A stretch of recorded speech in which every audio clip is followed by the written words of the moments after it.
Chapter 6. The Behavior of Joy. Joy written on the body. Joy is not an interior event alone.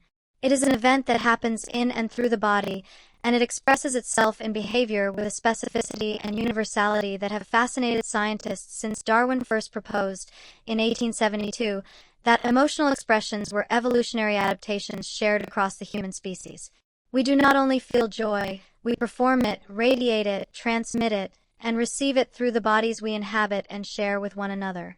The study of joy's behavioral expressions reveals not only how joy works in individuals, but how it works between individuals, how it functions as a social signal, a bonding mechanism, a contagious force that spreads through groups, families, and communities with a power that is both measurable and deeply consequential. The most immediately recognizable behavioral expression of joy is the smile. But not all smiles are equal, and the science of smiling reveals a distinction that is both technically precise and humanly profound. In the 1860s, French neurologist Guillaume Duchenne de Boulogne used electrical stimulation of facial muscles to study the mechanics of facial expression, and he identified two fundamentally different kinds of smile. The social smile, the one most of us produce dozens of times a day in response to social cues and expectations, involves primarily the zygomatic major muscle, which pulls the corners of the mouth upward. It can be produced voluntarily, and it often is, regardless of inner emotional state. The genuine smile of joy, now called the Duchenne smile in his honor, is different. It involves not only the zygomatic major but the orbicularis oculi, the muscle that encircles the eye and produces the characteristic crinkling at the corners, the crow's feet, and the lifting of the cheeks. The orbicularis oculi cannot be reliably controlled voluntarily. It fires spontaneously in response to genuine positive emotional experience.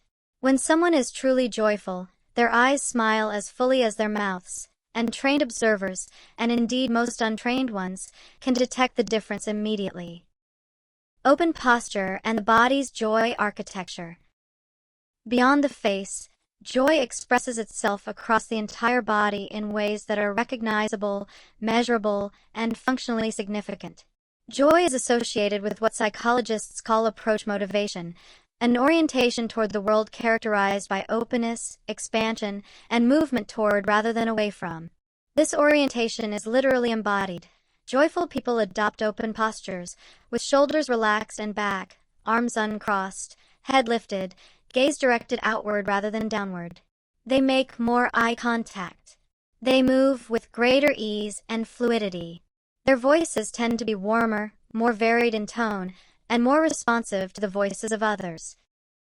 These behavioral changes are not merely incidental expressions of an interior state. Research by social psychologist Amy Cuddy and others suggests that the relationship between posture and emotional state is bidirectional. Adopting an open, expansive posture can itself shift the internal experience, increasing confidence and reducing anxiety, though the mechanisms and magnitude of this effect remain actively debated in the scientific literature.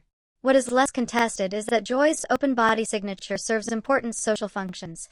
It signals safety and benevolence to others, invites reciprocal openness, and creates the physical conditions for the kind of genuine, close, face-to-face interaction that generates oxytocin and deepens social bonds.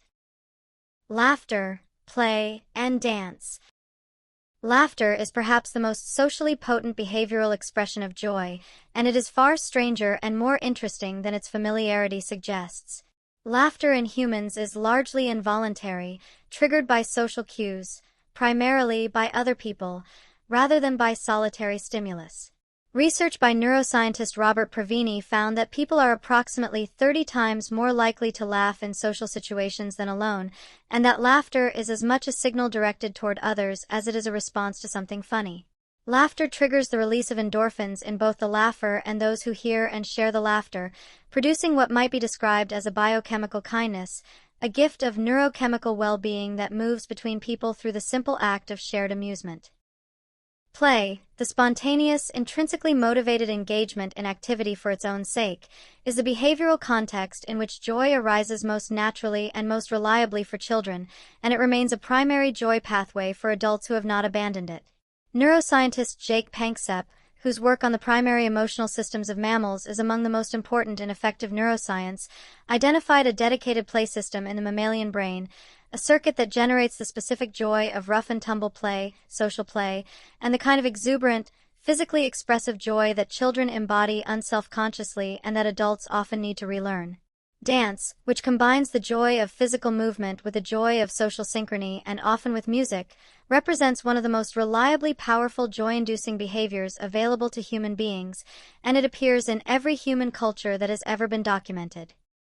Social contagion. Joy is infectious. One of the most remarkable features of joy as a behavioral phenomenon is its social contagion, its capacity to spread from person to person through imitation, resonance, and what neuroscientists call co-regulation.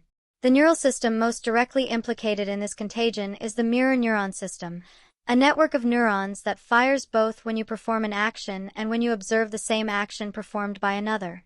Mirror neurons appear to play a role in empathy, in social learning, and in the automatic emotional resonance that occurs when we witness another person's emotional state. When you see a genuinely joyful person, when you see the Duchenne smile, the open posture, the sparkling eyes, your mirror neuron system activates, producing a partial internal simulation of that state in your own nervous system.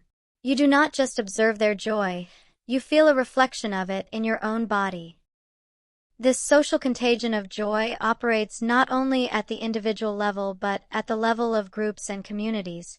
Research by sociologists Nicholas Christakis and James Fowler, using large-scale social network data, found that happiness, and by extension joy, spreads through social networks up to 3 degrees of separation. A person is more likely to be joyful if their friends are joyful, if their friends' friends are joyful, and even if their friends' friends' friends are joyful, regardless of whether they have ever met those more distant connections.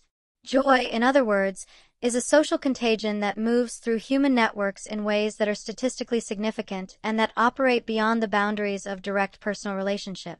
This finding has profound implications for how we think about the social conditions of human well-being.